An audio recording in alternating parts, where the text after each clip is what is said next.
চট্টগ্রাম বোর্ডের স্টুডেন্টদের সাথে যেটা হয়েছে এইচএসসিতে সেটা আসলেই অন্যায় হয়েছে যে আগে প্র্যাকটিক্যাল পরীক্ষা তারপরে হচ্ছে মূল পরীক্ষা। এটা অ্যাবসলিউটলি একটা রিডিকুলাস একটা ডিসিশন, যেটার আসলে কোনো আগামাথা নাই। কিন্তু এখন একটা কথা হচ্ছে যে অনেক সময় লাইফের সব কঠিন সময়ে ইস্পাত দৃঢ় মনোবল নিয়ে যদি কোনো কিছুকে জয় করা যায়, তাহলে কিন্তু সেই মানুষটাকে কি বলে, যে শাহরুখ খানের মুভির মতো যে হচ্ছে যে হার কার জিতনে ওয়ালো কো বাজিগর कहते हैं। ঠিক আছে, তো এই জিনিসটা চট্টগ্রাম বোর্ডের সাথে বর্তমানে হচ্ছে সবচেয়ে বেশি হচ্ছে যায়। কেন? আমি একটা কথা তোমাদেরকে সবসময় বলি ভাই, লাইফে সবচেয়ে টাফ মোমেন্টে মাথা ঠান্ডা রেখে যে ডেলিভারি করতে পারে সেই লাইফে হচ্ছে সবচেয়ে বেশি এগিয়ে যায়। তো চট্টগ্রাম বোর্ডের ছাত্রছাত্রী তোমরা যারা আছো, তোমাদের এখন এই মোমেন্টে ঠিক এই কাজটাই হচ্ছে করতে হবে ভাই। স্টিল তোমাদের সেপ্টেম্বরের সায়েন্সের স্টুডেন্টের জন্য যদি বলি, সেপ্টেম্বরের 5 তারিখে তোমাদের পরীক্ষা শেষ হবে। কিন্তু সেই সেপ্টেম্বরের 5 তারিখে তুমি যদি এই বেস্ট পড়া রুটিনের সাথে মিলে কাজে লাগাও, তুমি শুধু এইচএসসি না ভাই, তুমি অ্যাডমিশনের জন্য আগায় থাকবে অন্য বাকি বোর্ডের থেকে। হ্যাঁ, কথা সত্যি, অন্য বোর্ডের স্টুডেন্টদের থেকেও তুমি এইচএসসি এবং অ্যাডমিশনে আগায় থাকবে তুমি যদি স্টিল এই কাজটা করো। কি তাহলে চলো একদম তোমাদের রুটিনে চলে যায়। প্রথম জিনিসটা হচ্ছে তোমাদের আগস্টের মোটামুটি হচ্ছে 8 বা 9 তারিখ থেকে হচ্ছে 18 তারিখ পর্যন্ত, 9 তারিখ থেকে হচ্ছে 18 তারিখ পর্যন্ত হচ্ছে তোমাদের প্র্যাকটিক্যাল পরীক্ষা হবে। ঠিক আছে, এরপরে 20 তারিখে হচ্ছে ইংরেজি দ্বিতীয় পত্র পরীক্ষা, যেখানে আমি আগেই বলে রাখি মাত্র 2টা জেলায়, আমি যদি ভুল না বলে থাকি 2টা জেলাতে মনে হয় ইংলিশ সেকেন্ড পেপার পরীক্ষাটা হয় নাই। তো সেই 2 জেলায় হচ্ছে 20 তারিখে হচ্ছে ইংলিশ সেকেন্ড পেপার পরীক্ষা হবে। এরপরে 22 তারিখে সবার জন্য, পুরো চট্টগ্রাম বোর্ডের জন্য হচ্ছে আইসিটি পরীক্ষা হবে। 24 তারিখে হচ্ছে ফিজিক্স ফার্স্ট পেপার পরীক্ষা হবে। 27 তারিখে ফিজিক্স সেকেন্ড পেপার হবে। তারপরে সেপ্টেম্বরের হচ্ছে 2 তারিখে হলো কেমিস্ট্রি ফার্স্ট পেপার পরীক্ষা হবে। সেপ্টেম্বরের 5 তারিখে হলো কেমিস্ট্রি দ্বিতীয় পত্র পরীক্ষা হবে সায়েন্সের স্টুডেন্টদের জন্য যদি বলি। এখন একটা কাহিনী, কিভাবে ভাই তুমি এইচএসসিতে আগায় যাবে? একদম প্রথম কথা, নিজের মনকে শক্ত করো। একটা জিনিস তুমি ভাবো, লাইফের হতাশার মাঝখানেও পজিটিভ জিনিস ভাবতে হয়। সেই পজিটিভ জিনিসটা হচ্ছে তোমার বাকি বোর্ডের বন্ধুরা, ওরা কিন্তু অনেকেই কিন্তু আসলে এই যে ফিজিক্স পরীক্ষাগুলো কিন্তু অনেকেরই কিন্তু খারাপ হয়েছে। তোমরা জানো যে একদম বৃষ্টির মধ্যে পরীক্ষা দিছে, অনেকেরই কিন্তু ফিজিক্স পরীক্ষাটা হচ্ছে খারাপ হয়েছে। কিন্তু তোমার সামনে কিন্তু এখন একটা সুযোগ আসছে, কারণ ফিজিক্স পরীক্ষার আগে অনেক দিন বন্ধ। তুমি যদি তোমার এই প্র্যাকটিক্যালের টাইমটাকে ঠিক মতো কাজে লাগাও, তোমার ভাই 2টা ফিজিক্সের প্রস্তুতি কিন্তু একদম টপ নচ লেভেলের হচ্ছে প্রস্তুতি নেওয়া সম্ভব। এতে করে কিন্তু এইচএসসিতে তোমার রেজাল্ট ভালো হওয়ার সম্ভাবনা কিন্তু ওদের থেকে বেশি। আর আমি যদি মেডিকেল অ্যাডমিশন নিয়ে শুধু কথা বলি, ভার্সিটিতে অতটা জিপিএ ম্যাটার করে না। তো মোটামুটি মোরলেস ভার্সিটিতে তুমি মোটামুটি একটা রেজাল্ট করলেই তুমি জিপিএর জন্য কোথাও আটকাবা না। কিন্তু মেডিকেল অ্যাডমিশন বা যাদের ইঞ্জিনিয়ারিং টার্গেট, তাদের কিন্তু ভাই এই ফিজিক্স কেমিস্ট্রিটা কিন্তু অনেক বেশি ইম্পর্টেন্ট। মেডিকেল হইলে তোমার জিপিএ 5 পাইলে তুমি অনেক আগে থাকবা, আর ইঞ্জিনিয়ারিং হলে তো তোমরা জানোই ফিজিক্স কেমিস্ট্রি ম্যাথে হচ্ছে তোমার যত বেশি মার্কস থাকবে তুমি বুয়েটে বা অন্যান্য জায়গাগুলোতে হচ্ছে পরীক্ষা দেওয়ার যোগ্যতা অর্জন করবা। সো তোমাদের এই মেডিকেল বা ইঞ্জিনিয়ারিং যাদের টার্গেট, তাদের জন্য কিন্তু এটা একটা সুবর্ণ সুযোগ, কারণ বাকি বোর্ডের তুলনায় তোমরা কিন্তু এখন ফিজিক্সের আগে অনেক বিশাল একটা গ্যাপ পাচ্ছ, এমনকি কেমিস্ট্রির আগেও কিন্তু তোমরা অনেক বিশাল একটা গ্যাপ পাচ্ছ। এই 4টা পরীক্ষা ভাই তুমি যদি কাজে লাগাইতে পারো, তোমার কিন্তু এইচএসসির রেজাল্ট ওদের থেকে ভালো হবে, এবং দেখা গেল তোমার ফিজিক্স বা কেমিস্ট্রিতে এই গ্যাপটাকে কাজে লাগায় তোমার মার্কস অনেক বেশি আসলো, তুমি বুয়েটে পরীক্ষা দেওয়ার যোগ্যতা অর্জন করে ফেললা। তাহলে এইবার চিন্তা করো তো, এই কঠিন টাইমেও তুমি এই জিনিসটা ভাবো যে তুমি ভাই এই সুযোগটাকে কাজে লাগাইতে পারলে কিন্তু এইচএসসি বাকি বোর্ডের থেকে তোমার রেজাল্ট ভালো হচ্ছে। সাপোজ অন্যান্য বোর্ড, ধরো এই যে তোমার ফিজিক্স পরীক্ষার আগে গ্যাপ ছিল না, বৃষ্টির মধ্যে পরীক্ষা হয়েছে, ওদের সাথে অনেক বড় অন্যায় হয়েছে, সেটা নিয়েও আমরা বলছি। তো এখন অন্যান্য বোর্ডের এই কারণে দেখা গেছে যে ওদের পরীক্ষাটা রেজাল্ট একটু মনে করা হচ্ছে কম আসছে। বাট তোমরা যদি এটাকে কাজে লাগাও, দেখা গেলো তোমার ওই সময় তুমি পরীক্ষা দিলে, কথার কথা ওই সময় তুমি পরীক্ষা দিলে, ধরো তুমি জিপিএ পাইতা 4.7 ওভারঅল, তোমার ফিজিক্স কেমিস্ট্রি যদি বাকি সবার সাথে পরীক্ষা দিতা, টাইম কম পাইতা, বৃষ্টি হইতো, এই সময় কিছু মিলায় তুমি পাইতা মনে করো 4.7, কথার কথা।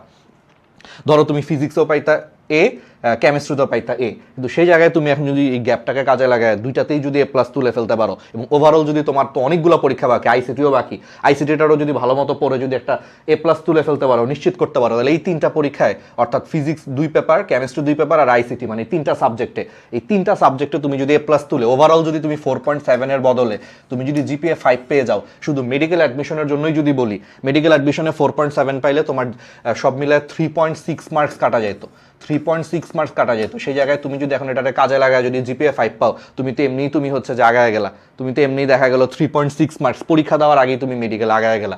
অর্থাৎ তুমি নর্মাল টাইমে পরীক্ষা দিলে যা পাইতা, এখন সময় পাওয়ার কারণে তুমি জিপিএ 5 পাওয়াতে তোমার 3.6, কথার কথা তুমি আগায় গেলা মেডিকেলে। এটা হচ্ছে মেডিকেল হিসাব যাদের। আর ইঞ্জিনিয়ারিংয়ে তো বললামই যে ওই সময় পরীক্ষা দিলে ফিজিক্সে দেখা যেত তুমি A+ তো দূরের কথা, তুমি এ পাইতা কিনা সন্দেহ। আর এখন গ্যাপ আছে, ভালো মতো পড়ে দেখা গেলো তুমি ফিজিক্স একটা সেই পরীক্ষা দিছো, কেমিস্ট্রি তুমি একটা সেই পরীক্ষা দিয়ে তুমি 90% বেশি তুমি মনে করো 2টাতে মার্কস পাইলে, আর ওদিকে তো ম্যাথ মোটামুটি ভালো দিছো, দেখা যাবে তুমি বুয়েটও পরীক্ষা দেওয়ার যোগ্যতা অর্জন করে ফেলতেছো। তাহলে এবার বলো, এই এত হতাশার মাঝখানেও এই জিনিসটা কি তোমাদের জন্য পজিটিভ কিনা? সো এই পজিটিভ জিনিসটাকে আঁকড়ে ধরে এখন নিজেদের সেরা প্ল্যানিং করতে হবে। প্ল্যানিংটা কি? খুব সিম্পল। আমি এই ভিডিওটা বানাচ্ছি আগস্টের 8 তারিখে। প্র্যাকটিক্যাল আমাদের দেশে তেমন একটা পড়া লাগে না, ঠিক যতটুকু পড়ে 25-25 তোলা যায় তুমি সেইটুকু করবা। এগুলোর জন্য অত বেশি হ্যাসেল হবে না, এবং অনেক অনেক জায়গায় সত্যি কথা বলি, ফ্র্যাঙ্কলি বলি, টাকা পয়সা নেয়। এখন যদি কোনো একটা কেন্দ্র থেকে যদি তোমার কাছে টাকা পয়সা দাবি করে, কথার কথা, আমাদের এটা ওপেন সিক্রেট, আমরা সবাই জানি, তুমি ভাই দিয়ে দাও। কারণ আমার কথা কি জানো, তুমি না দিলে আসলে দেখা যাবে কি, তোমার এই ধরো 25-এর মধ্যে দিয়ে রাখলো 22-21, তোমারই তো লস রে ভাই। এই দেশে কে কারটা দেখতে আসে? দেশটাই তো এরকম, আসলে কি করবা? যেমন আমার স্কুলে আমি যখন এসএসসিতে পড়তাম, এসএসসিতে কিন্তু আমাদের সেন্টার থেকে কিন্তু টাকা নিছে, কিন্তু আমার এইচএসসিতে আবার সেন্টার থেকে টাকা নেয় নাই। এখন এটা এখন ব্ল্যাক আসলে। এখন তোমার যদি এরকম সিচুয়েশন হয়, যাই হোক, প্র্যাকটিক্যাল তুমি এরকম ওইভাবে ম্যানেজ করে ফেলবা যাতে প্র্যাকটিক্যালে 25-25 থাকে, আর টুকটাক পড়াশোনা করবে, এর জন্য খুব বেশি টাইম তোমার যাবে না আশা করি। আচ্ছা, বাকি টাইমটা তুমি কি করবা? আগস্টের ধরো 9 তারিখ থেকে 20 তারিখ পর্যন্ত, আমি আবারও বলতেছি, ইংরেজি দ্বিতীয় পত্র পরীক্ষা 2টা জেলাতে স্থগিত হয়েছিল, বাকি চট্টগ্রাম বোর্ডে কিন্তু ইংরেজি দ্বিতীয় পত্র পরীক্ষা হয়েছে। সো তুমি যদি ইংলিশ দ্বিতীয় পত্র যদি তোমার পরীক্ষা দেওয়া লাগে, তাহলে তুমি কি করবা? প্ল্যানটাকে এইভাবে সাজাবা, আগস্টের 9 তারিখ থেকে তুমি 16 তারিখ পর্যন্ত, ঠিক আছে? আগস্টের 9 তারিখ থেকে হচ্ছে 16 তারিখ পর্যন্ত, প্রায় 8 দিন সময়। এই 8 দিন দিন রাত উজাড় করে, হ্যাঁ, প্র্যাকটিক্যাল করবা 16 বা 17 তারিখ পর্যন্ত, বা প্র্যাকটিক্যালের 8 দিন বা 9 দিন দিন রাত উজাড় করে হচ্ছে প্র্যাকটিক্যাল প্লাস হচ্ছে ভাই ফিজিক্স একদম ঝাঁঝরা করে ফেলবা। প্র্যাকটিক্যাল প্লাস ফিজিক্স একদম ঝাঁঝরা করে ফেলবা, ঠিক আছে? আমি কি বুঝাইতে পারতেছি?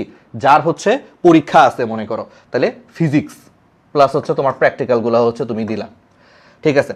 আচ্ছা, এরপরে 16 তারিখ পর্যন্ত বলছি আমি, 8 থেকে 16 তারিখ। এরপরে 17-18, ঠিক আছে? 17-18 এই 2 দিনের মধ্যে তুমি একটা দিন, ঠিক আছে, ধরো 17 তারিখ বা 17-18, 2 দিন তুমি হচ্ছে আইসিটি পড়ো, ঠিক আছে? কারণ ইংলিশ, সত্যি কথা বলি ভাই, ইংলিশ পড়ার মতো কিছু নাই। ইংলিশ সেকেন্ড পেপার ভাই তুমি শেষ মুহূর্তে তুমি শুধু গ্রামার দেখতে পারো। যদি কারো ইংলিশে দুর্বলতা থাকে, সে একটা কাজ করতে পারো, শুধু 17 তারিখ আইসিটি পড়তে পারো। 17 তারিখ আইসিটি পড়ে তুমি 18-19 তুমি ইংলিশ দেখতে পারো। আমার কাছে লাগে একদিন ইংলিশের জন্য এনাফ, কারণ ইংলিশে তো পড়ার কিছু নাই। তুমি কি প্যারাগ্রাফ, এসে এগুলোকে কেউ মুখস্থ করে? লেটার, ইমেল রাইটিং এগুলোকে মুখস্থ করে না। জাস্ট তুমি এগুলোর ফরম্যাট দেখবে, একদিন খালি সময় নিয়ে খালি একটু ফরম্যাট দেখবা, সব কিছু তো তুমি বানায় লিখবা। জিনিসটা কি, একটা এসে দিলে আমরা সারা জীবন কি করতাম, ধরো কি বলে ট্রাফিক জ্যাম এসে দিছে, তাহলে ট্রাফিক জ্যাম কি আগে সেটা লিখতাম, তারপরে ট্রাফিক জ্যামের কি কি হচ্ছে অসুবিধা হয়, কি কি, আচ্ছা ট্রাফিক জ্যামে তো সুবিধাজনক কিছু নাই, সুবিধা থাকলে তো সুবিধাও লিখতাম, কি কি অসুবিধা হয় সেগুলো লিখতাম, তারপর আস্তে আস্তে আস্তে আস্তে সুন্দর করে লিখে ফেলতাম। সো এই জন্য আমার কাছে লাগে ইংলিশে একদিন, যদি কারো মনে হয় ইংলিশ 2 দিন সময় দিতে পারো, ইংলিশ সেকেন্ড পেপার যাদের পরীক্ষা আছে। আর এটা হচ্ছে মাত্র 2টা জেলার জন্য, চট্টগ্রাম বোর্ডের 2টা জেলায় এরকম অবস্থা। আর যাদের ইংলিশ নাই, যাদের ইংলিশ পরীক্ষা দেওয়া লাগবে না, আগেই হয়ে গেছে, তাদের জন্য তো আরো মজা। তারা কি করবা? 16-17 তারিখ পর্যন্ত, তারা 17 তারিখ পর্যন্ত হচ্ছে ফিজিক্স, বা 18 তারিখ পর্যন্ত তারা ফিজিক্স পড়বা। যাদের ইংলিশ দেওয়া লাগবে না, যাদের ইংলিশ দেওয়া লাগবে না, তারা 18 তারিখ পর্যন্ত হচ্ছে ফিজিক্স পড়বা। 19, 20, 21 এই 3 দিন আইসিটি পড়ে 22 তারিখে তুমি আইসিটি পরীক্ষা দিতে যাবা। 3 দিন আইসিটি পড়লে ভাই তোমার আর আইসিটি কোনো আটকানোর কোনো কারণই নাই, ঠিক আছে? একদম বেস্ট একটা পরীক্ষা হবে। আর যাদের ইংলিশ আছে তারা 16 তারিখ পর্যন্ত ফিজিক্স পড়বা, প্র্যাকটিক্যালের প্রিপারেশন নিবা। 17 তারিখের দিনটা রাখবা হচ্ছে আইসিটির জন্য। 18 তারিখ আইসিটি পড়তে পারো যদি ইংলিশে একদিন তুমি সময় রাখো, আদারওয়াইজ একদিন আইসিটি পড়বা, পরবর্তীতে 20 তারিখ পরীক্ষা দিয়ে তুমি 20 তারিখ 21 তারিখে আর একটা দিন আইসিটি পড়ে 2 দিন বা 3 দিন আইসিটি পড়ো, তোমার ভালো পরীক্ষা হবে, বেস্ট একটা পরীক্ষা হবে। আচ্ছা, এরপরে চলে আসে, এরপরের রুটিন তো সবার জন্যই সেম। তুমি আইসিটিটা পড়ছো, আইসিটি পড়ার পর হচ্ছে যে তুমি আইসিটি পরীক্ষা দিলা, এরপরে তুমি তো ফিজিক্স অলরেডি 8-9 দিন পড়ছোই, একদম ঝাঁঝরা করে ফেলছো। আমি বিশ্বাস করি তুমি ভাই আর ফিজিক্স আটকাবা না, ঠিক আছে? তুমি এমনি ভাই হচ্ছে যে 23 তারিখে শেষ মুহূর্তের একবার রিভিশন দিবা, 22 তারিখ আইসিটি পরীক্ষা দিয়ে ওই দিন একটু রাত্রে পড়বা, 23 তারিখে হচ্ছে একটু তুমি ফিজিক্স পড়বা, পরে 24 তারিখে তুমি ফিজিক্স ফার্স্ট পেপার পরীক্ষাটা সুন্দর করে দিবা। আর তুমি 8-9 দিন ধরে ফিজিক্সই পড়ছো, সো তোমার ফার্স্ট পেপার সেকেন্ড পেপার দুইটাই তোমার বেস্ট একটা পরীক্ষা হওয়া উচিত। তারপরে 2টা দিন তুমি হচ্ছে আবার সেকেন্ড পেপার রিভিশন দিয়ে 27 তারিখে হচ্ছে পরীক্ষা দিবা। এই গ্যাপটা তুমি এমন ভাবে পড়বা যাতে তুমি শুধু এইচএসসি না, তুমি অ্যাডমিশন আগায় থাকো। কিরকম? তোমার অনেক বন্ধু বান্ধব অন্যান্য বোর্ডে সময় কম ছিল, ও ঠিক মতো ফিজিক্স রিভিশনে দিতে পারে নাই, আর তুমি তো ভাই সময় পাচ্ছ 8-9 দিন 10 দিন তুমি ফিজিক্স পড়ার টাইম পাচ্ছ। এমন একটা পড়া দিবা যাতে তুমি শুধু এইচএসসি না, অ্যাডমিশনেরও যাতে তুমি আগায় থাকো। তুমি ইসাক স্যারের বইটা মনে করো গুরুত্বপূর্ণ লাইনগুলো তুমি পড়ে ফেললা 9-10 দিনে, ঠিক আছে? প্র্যাকটিস করলা, তুমি গুরুত্বপূর্ণ কিছু লাইন, কিছু কি বলে, তুমি কিছু ছকগুলো হচ্ছে দেখে ফেলে। এতে করে তোমার লাভটা কি হবে?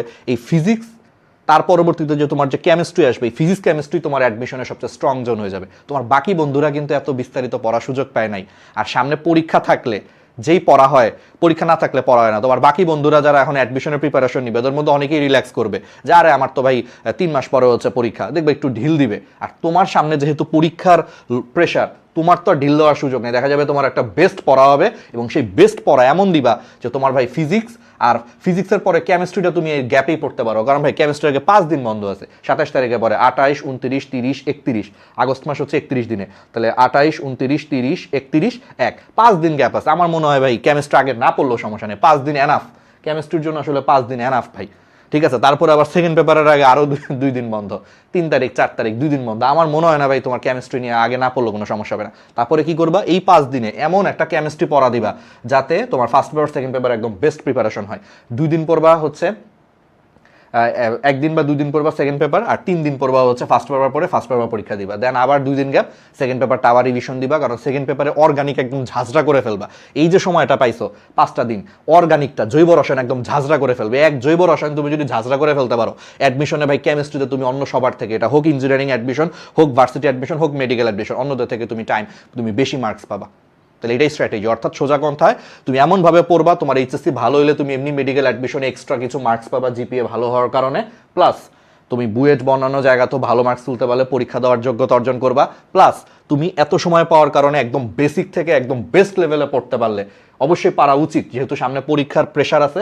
এখন দেখবা সেরা পড়া হবে, পরীক্ষা না থাকলে এই 10 দিন ওয়েস্ট হইতো। তো এখন যেহেতু পরীক্ষা আছে, দেখবে একটা সেরা পড়া হচ্ছে। এই সেরা পড়া দিলে অ্যাডমিশনে তুমি ফিজিক্স কেমিস্ট্রি অন্যদের থেকে আগায় থাকবে, এটা হোক মেডিকেল অ্যাডমিশন, হোক ভার্সিটি অ্যাডমিশন, হোক ইঞ্জিনিয়ারিং অ্যাডমিশন।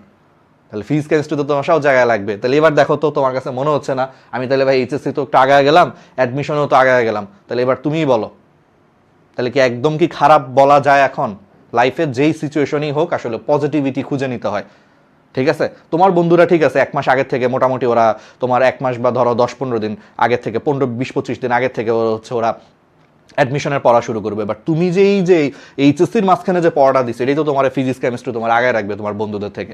এরপরে যার মেডিকেল টার্গেট তার শুধু এক্সট্রা করে একটু বায়োলজিটা ভালো মতো পড়তে হবে, দ্যাটস ইট। তার তো ফিজিক্স কেমিস্ট্রি এখানে একটা সেই পড়া হয়ে গেছে। যার ইঞ্জিনিয়ারিং টার্গেট তার তো আরও মজা, তার ফিজিক্স কেমিস্ট্রি তো ইঞ্জিনিয়ারিংও লাগবে, তার শুধু আলাদা করে হচ্ছে ম্যাথ পড়তে হবে ভালো মতো, ইজি হয়ে গেল। ফিজিক্স কেমিস্ট্রি কি তার মানে পড়া লাগবে না? লাগবে, কিন্তু তুমি এত ভালো করে পড়ার কারণে এরপরে দেখা যাবে তুমি শুধু রিভিশন দিচ্ছ। তোমার রিভিশন দিলেই তোমার ভালো বেসিক হয়ে গেছে, কারণ তুমি টাইম পাইছো রে ভাই। 8টা দিন 10টা দিন যদি কেউ খুঁটায় ফিজিক্স পড়ে এইচএসসির আগে সময় দিয়ে, আর তো ফিজিক্স ভাই সব শেষ করে ফেলা উচিত, যেহেতু এখন প্রেশার, পরীক্ষার লোড। পরীক্ষা যখন মাথায় থাকে তখন দেখবে সেই পড়া হয়, তাই না? আমরা সারা জীবন কি দেখছি যে এই মাসে যদি পরীক্ষা হয় দেখবে সেই মাসে যেই পরিমাণ পড়া হয় 12 মাসে অত পড়া হয় না। তোমার তো ভালো পড়া হবে, এইভাবে তুমি কাজে লাগাও, চট্টগ্রাম বোর্ড কিন্তু আগায় থাকবে। এটা হচ্ছে বেস্ট রুটিন যেমন বললাম। তাহলে আমি আরেকবার রিক্যাপ করে দেই, 9 তারিখ থেকে 16 তারিখ পর্যন্ত, ভিডিওটা 8 তারিখে বানাচ্ছি, এতদিন যাই করছো 9 থেকে 16 বা 17 তারিখ পর্যন্ত হচ্ছে তুমি ফিজিক্স পড়বা। যাদের ইংলিশ পরীক্ষা নাই, ইংলিশ সেকেন্ড পেপার যাদের নাই চট্টগ্রাম বোর্ডের, তাদের 9 তারিখ থেকে তুমি চাইলে হচ্ছে, ঠিক আছে, 18 তারিখ পর্যন্ত হচ্ছে ফিজিক্স পড়তে পারবা, কোনো সমস্যা নেই, প্রায় 10 দিন সময় পাচ্ছ। পরে 19, 20, 21 হচ্ছে আইসিটি পড়বা। আর যাদের ইংলিশ সেকেন্ড পেপার পরীক্ষা আছে তারা 9 তারিখ থেকে 16 তারিখ পর্যন্ত ফিজিক্স পড়ো, 17, 18 2 দিন হচ্ছে আইসিটির জন্য সময় দাও, 19 তারিখে হচ্ছে তুমি ইংলিশ সেকেন্ড পেপার পড়ে 20 তারিখে পরীক্ষা দাও। ইংলিশ সেকেন্ড পেপার তো আসলে ওইরকম পড়ার কিছু না, এটা তোমরাও বুঝতেছো, আসলে প্র্যাকটিস করার ব্যাপার। আর যদি বেশি দুর্বলতা মনে হয়, তুমি হচ্ছে 18, 19 2 দিন হচ্ছে ইংলিশ সেকেন্ড পেপার প্র্যাকটিস করে তুমি পরীক্ষা দিতে চলে যাবা। কথাটা বুঝছো? ই পার্টটা এমনি তুমি বানায় লিখতে পারবা, আর গ্রামার পার্টটা তো ভাই প্র্যাকটিসের ব্যাপার। এখন যার গ্রামারের বেসিক যত ভালো সে এমনিই পারবে আসলে, ঠিক আছে। বাট যার মনে করো দুর্বলতা আছে সে তাইলে 2টা দিন হচ্ছে একদম ভালো মতো প্র্যাকটিস করলে আমি বিশ্বাস করি ইংলিশ একটা বেস্ট একটা পরীক্ষা হবে। তারপরে তো বাকি সব রুটিন সবার জন্য সেম, আইসিটি পড়বা, 22 তারিখে হচ্ছে আইসিটি পরীক্ষা দিবা। আর তুমি আগেই ফিজিক্স পড়ে ফেলছো, 24, 27 তারিখের পরীক্ষা এবার তোমার জন্য একদম পান্তাভাত হবে। আর তুমি এমনভাবে পড়ছো এইচএসসি অ্যাডমিশন 2টাতেই তোমার ফিজিক্স স্ট্রং জোন হয়ে গেছে, এইচএসসি রেজাল্ট ভালো হচ্ছে, আবার ওইদিকে অ্যাডমিশনও তোমার স্ট্রং জোন হয়ে গেছে। এরপরে তুমি আবার হচ্ছে 27 থেকে 5 দিন গ্যাপ আছে, এই গ্যাপের মধ্যে তুমি আরামসে ভাই কেমিস্ট্রির পুরো জাহাজ হয়ে যেতে পারবা, ঠিক আছে। এবং অর্গানিকটা এবার চেষ্টা করবে একদম বেস্ট লেভেলে পড়ে ফেলার জন্য এই বন্ধের মাঝখানে, ঠিক আছে। একদিন প্রথম দিন ধরো 27 তারিখে ফিজিক্স পরীক্ষা দিয়েই তুমি অর্গানিক নিয়ে বসবা, জৈব রসায়ন নিয়ে বসবা, ঠিক আছে। জৈব রসায়ন নিয়ে বসা তুমি ধরো 28 তারিখ পর্যন্ত একদিন বা 29 তারিখ পর্যন্ত জৈব রসায়নই পড়ো, পড়ে একদম ঝাঁঝরা করে ফেলো যে জৈব রসায়নে ভাই আমি সব পারি। আপনি আমার অ্যাডমিশন কোশ্চেন করেন, এইচএসসি কোশ্চেন করেন, সব পারি। তারপরে 3 দিন তুমি physics first paper, chemistry first paper পরে 2 তারিখে পরীক্ষা দিতে যাবে, এনাফ টাইম আছে। তারপরে তোমার তো জৈব রসায়ন অলরেডি পড়া হয়েই গেছে এই গ্যাপের মাঝখানে, তখন খালি একবেলা জৈব রসায়ন একটু রিভিশন দিবা, একবেলা রিভিশন দিবা, আর বাকি 2 দিন যে সময় আছে, বাকি 2 দিনে তুমি বাকি চ্যাপ্টার পড়বা ভাই। সেকেন্ড পেপারে যদি অর্গানিক কারো পড়া হয়ে থাকে, বাকিটি তো পড়তে ভাই 2 দিন লাগেই না আসলে। তড়িৎ রসায়ন তো হচ্ছে একবেলার পড়া, রিভিশন দেওয়া। তারপরে পরিমাণগত রসায়ন কয়েকটা টাইপই আসে, এগুলো তো ভাই একবেলা বসলেই মোটামুটি পারা যায়।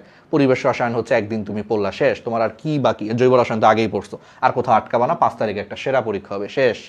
তোমার সব কিছু হচ্ছে একদম ডান অ্যান্ড ডাস্টেড, এবং একই সাথে তোমার ফিজিক্স কেমিস্ট্রি হচ্ছে তোমার সবচেয়ে স্ট্রং জোন। বাকি বোর্ডের তুলনায় তুমি আগায় থাকবা। আর তারপরে কি করবা? যার মেডিকেল টার্গেট আলাদা করে বায়োলজি, জিকে, ইংলিশ একটু সময় দিবা। যার ইঞ্জিনিয়ারিং টার্গেট সে ম্যাথটা পড়বা, ফিজিক্স কেমিস্ট্রি তো বেটার পড়ছো, ওইগুলো রিভিশন দিবা, এগুলো রিভিশনের মধ্যে রাখবা। বাট তোমার তো ভালো পড়া হয়ে গেছে, তুমি তো আগায় গেলে এমনিতেই।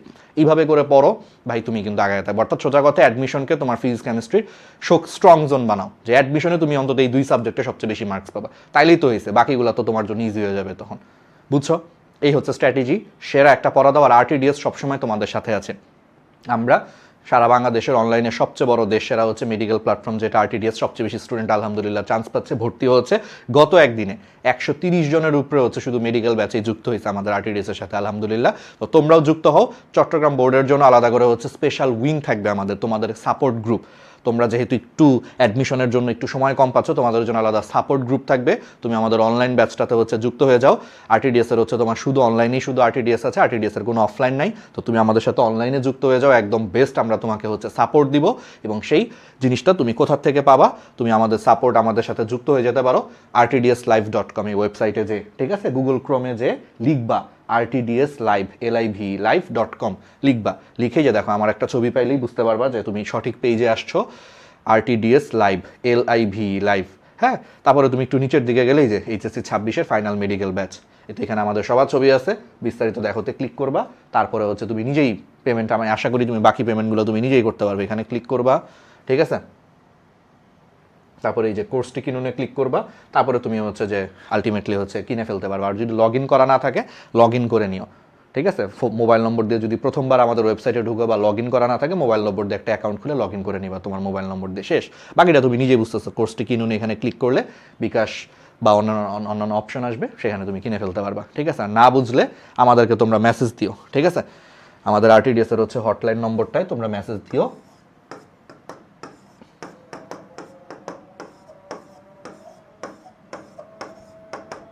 এই নম্বরটা, ঠিক আছে।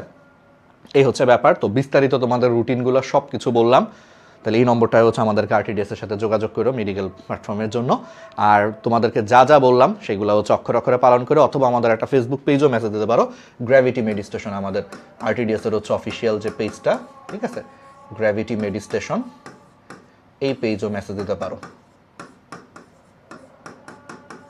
ঠিক আছে।